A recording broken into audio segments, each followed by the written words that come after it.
Up tonight, the growing scandal at the Tennessee State Capitol. Tonight reports the FBI is now investigating whether any illegal arm twisting was applied to pass Governor Bill Lee's school voucher bill in the House. Good evening, I'm Richard Ransom. And I'm Katina Rankin. But that's not all. Governor Bill Lee just said he'd fire House Speaker Glen Casada, if he worked in his administration.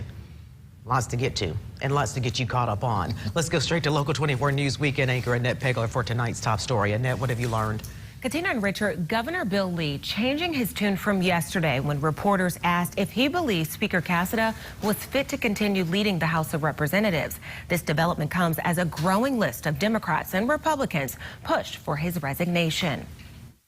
If at this point Glen Casada were a member of your administration or an executive at your company, would you call for him to step down? Would you ask him to resign? I would. Tennessee's governor still says it's up to members of the House to decide if their speaker, Glen Casada, needs to step down. But those are the strongest words yet from him, suggesting it may be time.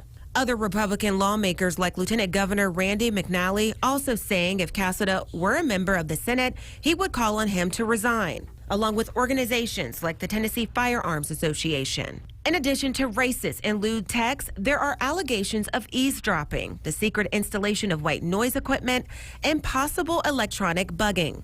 Do you think he should resign? I think, at the end of the day, whether I think he should resign or not is not going to have any effect on whether he resigns or not. Now, what will have an effect on whether he resigns or not is what his party decides to do. While Republicans decide what to do, there's more. Nashville station WTVF reports the FBI is now investigating whether improper incentives were offered to pass Governor Lee's school voucher plan through the House. The station says it's not known if it's a preliminary investigation or something more serious. And although Casada apologized for his role in the lewd text messages, he's still keeping quiet about calls to resign. So far, Shelby County's Republican delegation is also keeping quiet about what Casada should do. The Republican caucus is working to set up a meeting next week to discuss Casada's future. Live in the studio, Annette Pegler, Local 24 News.